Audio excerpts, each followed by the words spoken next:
ጠቅላይ ሚኒስትሩ በየወሩ እየቀረበ ጥያቄ መመለስ አለበት ተብሎ ህግ ወጣ። በየወሩ እንዳልቀረብ ጥያቄ የለም።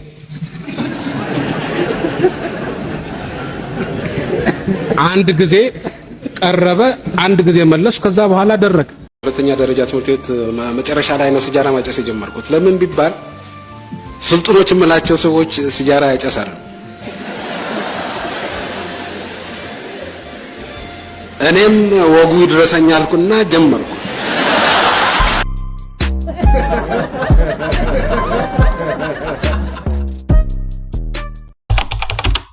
የኢትዮጵያ ሰማይ ስር በትግራይ ክልል በአድዋ ከተማ ግንቦት 8 ቀን 1955 ዓ.ም ከእናታቸው ሆድ ወጥተው ይህችን ዓለም የተቀላቀሉት መለስ ዜናዊ አፈሩ ይቅለላቸው የኢትዮጵያ ፌዴራላዊ ዲሞክራሲያዊ ሪፐብሊክ ጠቅላይ ሚኒስትር ሆነው ያገለገሉ ሲሆን በኢትዮጵያ ፖለቲካ ውስጥ ትልቅ አሻራ ጥለዋል። የቀድሞ የኢትዮጵያ ጠቅላይ ሚኒስትር መለስ ዜናዊ የኢትዮጵያ ሕዝቦች አብዮታዊ ዲሞክራሲያዊ ግንባር ኢህአዴግ ሊቀመንበር የነበሩ ሲሆን ኢህአዴግ በ1983 ዓ.ም የደርግ መንግስትን በመጣል ስልጣን ያዘ። ከ1991 እስከ 1995 ዓ.ም የሽግግር መንግስት ፕሬዝዳንት በመሆን አገልግሏል። 1995 ዓ.ም ጀምሮ እስከ ዕለተ ሞታቸው ድረስ የኢትዮጵያ ፌዴራላዊ ዲሞክራሲያዊ ሪፐብሊክ ጠቅላይ ሚኒስትር ሆነው አገልግለዋል። መለስ ዜናዊ በኢትዮጵያ ፖለቲካ ውስጥ አወዛጋቢ ሰው እንደነበሩ ይነገራል። የኢትዮጵያን ኢኮኖሚ ለማሳደግና ድህነትን ለመቀነስ ጥረት አድርገዋል። በዘር ላይ የተመሰረተ የፌዴራሊዝም አስተዳደርን በሀገሪቱ አስተዋውቀዋል እየተባሉ ይታማሉ። በተቃዋሚዎችና በሰብአዊ መብት ተሟጋቾች ዘንድ የሰብአዊ መብት ጥሰትና የፕሬስ ነጻነት ገደብ ተችተዋል። በአፍሪካ ፖለቲካ ውስጥ ትልቅ ሚና በመጫወት ይታወቃሉ። የመለስ ዜናዊ አስተዳደር ዘይቤ በጠንካራ አመራርና በፖለቲካዊ ስሌት የተሞላ ነበር። በተለይም በ2005 አወዛጋቢ ምርጫና ከምርጫው በኋላ በተፈጠረው ግጭት ውስጥ የነበራቸው ሚና አወዛጋቢ ነው። በዓለም አቀፍ መድረኮች ላይ ያደርጓቸው የነበሩ ንግግሮችና ክርክሮች በሰከንና በምሁራዊ መንገድ የተሞሉ ነበሩ። የአየር ንብረት ለውጥን ለመከላከል ባደረጉት ጥረት ዓለም አቀፍ እውቅናን አግኝተዋል። በ2012 ዓ.ም በድንገት ከዚህ ዓለም በሞት የተለዩት መለስ ዜናዊ በፓርላማ አባላት በተለያዩ ጊዜ የሚቀርብላቸውን ጥያቄዎች ኮሜዲያኖቻችንን በሚያስለቅ መልኩ በጨዋታና በቀልድ አዋስተው በሚሰጡት ምላሽ ይታወቃሉ። የቀድሞ የኢፌዴሪ ጠቅላይ ሚኒስትር መለስ ዜናዊ በተለያዩ ፓርላማ ስብሰባዎች ላይ ከምክር ቤቱ አባሎች የተዘነዘሩላቸውን ጥያቄዎችና አስቂኝና አስገራሚ መልሶቻቸው እነሆ። በአንድ ወቅት የቀድሞ የኢፌዴሪ ጠቅላይ ሚኒስትር መለስ ዜናዊ ለምንድን ነው አሮጌ መኪኖች ከአዲስ አበባ መዲና ጎዳና የማይወገዱት? ለምንድን ነው መንግስት ለዚህ ጉዳይ ህግ የማያወጣው? ተብለው ለተጠየቁ ጥያቄ ቀጣዩን ፈገግ የሚያሰኝ መልስ ሰጥተዋል። በየሄዱበት እየተገተሩ ቱሪስት የሚያስተናግዱ 30-40 ዓመት ያላቸው መኪኖች በተመለከተ የተነሳው የቤተ መንግስት መኪኖችም ነው የሚመለከተው።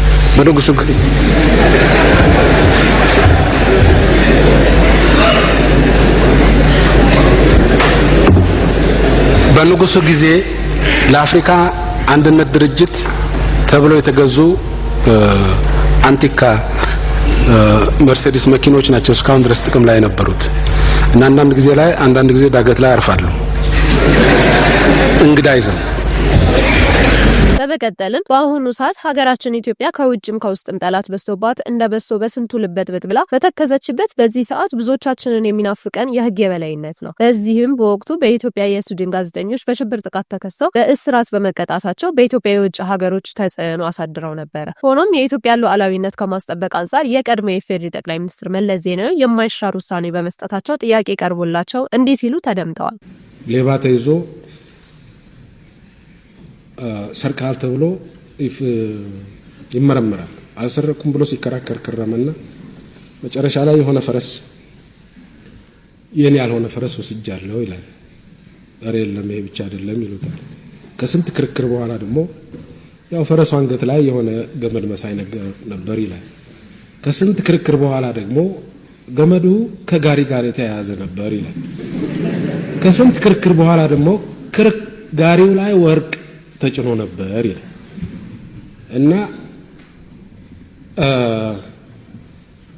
አሁን እነዚህ ሰዎች በኢሜይል እና በስልክ ከአሸባሪዎች ጋር ተገናኘን የሚሉት ፈረስ ብቻ ነው የነካሁት ብሎ ከዛ ወደ ገመድ፣ ከዛ ወደ ጋሪ፣ ከዛ ወደ ወርቅ እንደሄደው በኢሜይል እና በስልክ ምንድን ነበር የሚያወሩት? ስለ ዝናቡ ሁኔታ ነው የሚያወሩት? ስለ ጤንነታቸው ሁኔታ ነው የሚያወሩት? ወይስ እንዴት አድርገን ብጥብጥን እንፍጠር፣ እንዴት አድርገን የሽብር ተግባር እንስራ ነው?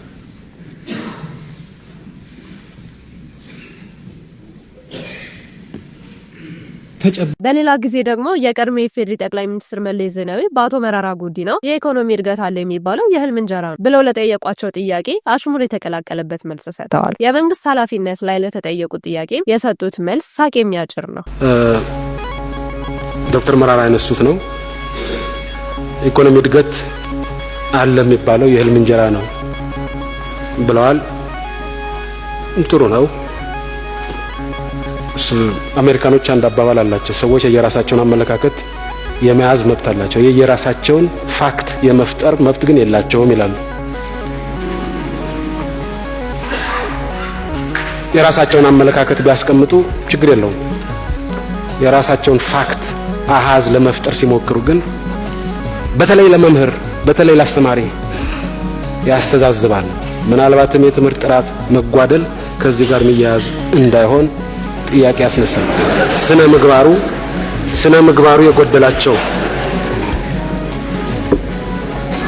የጎደላቸው መምህራን ከመኖራቸው ጋር የሚያያዝበት ሁኔታም ሊኖር ስለሚችል በሌላ ጊዜ ደግሞ አንድ ጠንቋዮችን የሚገል ንጉስ ታሪክ እንደ ምሳሌ በማቅረብ የፓርላማ ተሰብሳቢዎችን ሲያስቁ ተደምጠዋል። ተማሪ ሆነን የተነገረን ተረት የሚያስታውሰኝ አንድ ጠንቋዮችን የሚጠላ አባይ ጠንቋዮችን የሚጠላ ንጉስ ነበር ይባላል እና አንድ አባይ ጠንቋይ ወደ አቅራቢያው ሲመጣ ያዙልኝ እገርፋለሁ ብሎ አስይዞ ያመጣዋል። አንተ ጠንቋይ ነህ ይለዋል። አዎ። ታውቃለህ ወደፊት የሚሆነውን ነገር? አዎ።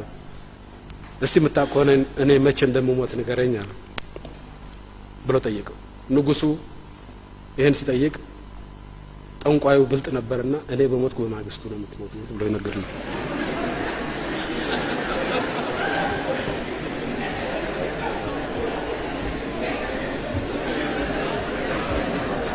በዚህን ጊዜ ንጉሱ ምንም እንኳን ይሄ ጠንቋይ አባይ ጠንቋይ ነው ብለው በአብዛኛው የሚያምኑ ቢሆኑ ግን አደጋ እሱ በሞተ በማግስቱ መሞት ከሆነ ይህንን አደጋ ከምሸከም ይህን አባይ ጠንቋይ ተሸክሜ ብኖር ይሻለኛል ብለው እየቀለቡት ነበር ኖሩ ይባላል። ከፓርላማ ስብሰባዎች ወጣ ብለን ደግሞ በአንድ ወቅት የቀድሞ የፌዴሪ ጠቅላይ ሚኒስትር ለዩኒቨርሲቲ ወጣቶች የአደንዛዥ እጽ ጉዳትን በተመለከተ ከራሳቸው ተሞክሮ በመነሳት ፈገግታን በሚያጭር መልኩ ቁም ነገር አዘል ምክር ሰጥተዋል።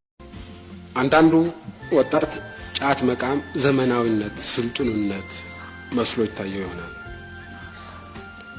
የአደንዛዥ እጽ ውስጥ መዘፈቅ ስልጡንነት ሊመስለው ይችል ይሆናል። በእኛ ትውልድ ጊዜ የመርካቶ ስልጡኖች የሚጠቀሙበት ቃል ነበራቸው። ገሪባ፣ ፋራ ይሉ ነበር። የራሴን ልምድ ልንገራቸው። ሁለተኛ ደረጃ ትምህርት ቤት መጨረሻ ላይ ነው ሲጃራ ማጨስ የጀመርኩት። ለምን ቢባል ስልጡኖች የምላቸው ሰዎች ሲጃራ ያጨሳሉ። እኔም ወጉ ይድረሰኛልኩና ጀመርኩ።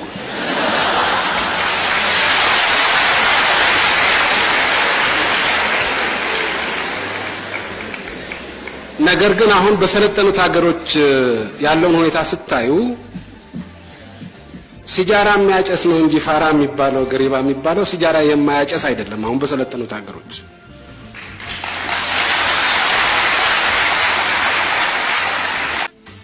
ሌት ተቀን ጫት በመቃም ከሰውነት ወደ እንጨትነት የተቀየረ ሰው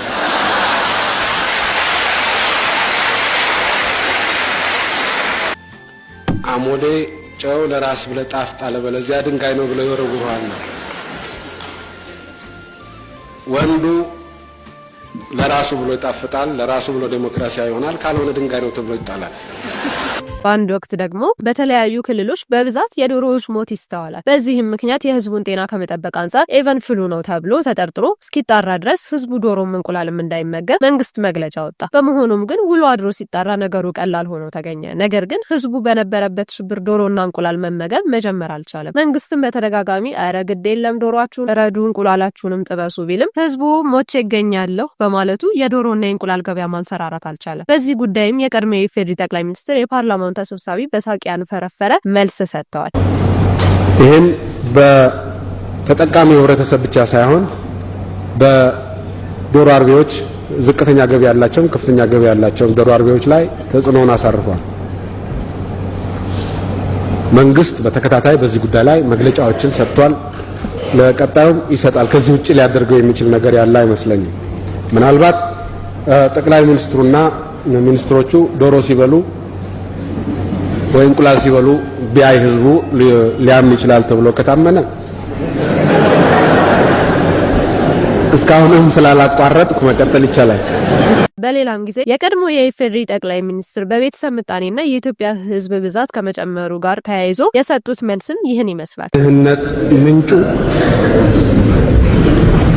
ህዝቡ 75 ሚሊዮን በመሆኑ ነው ብዬ አልወስድም፣ ወይም 80 ሚሊዮን በመሆኑ ነው ብዬ አልወስድም። ምክንያቱም ልጅ ሲወለድ ሆድ ብቻ አይደለም የሚወለደው፣ እጅና እግርም ይወለዳል። እጅና እግር ይሰራል፣ ሆድ ይበላል። ስለዚህ ዋናው ጉዳይ አምራች ዜጋ የመፍጠር ጉዳይ ነው። በመጨረሻም ውድ የንስር ዩቲዩብ ቤተሰቦቼ የቀድሞ የኢፌዴሪ ጠቅላይ ሚኒስትር መለስ ዜናዊ የሚወዱትን እና በተደጋጋሚ የሚያደምጡት ሙዚቃ እሰናበታችኋለሁ። ሰላም ሁኑ። ቪዲዮውን ከወደዳችሁት ላይክ፣ ሼር ማድረግን አትርሱ። ውድ የንስር ዩቲዩብ ተከታታዮች በቀጣይ እንዲሰራላችሁ የምትፈልጉት የመሪዎች ንግግር ካለ ኮሜንት ሴክሽን ላይ አስቀምጡልኝ።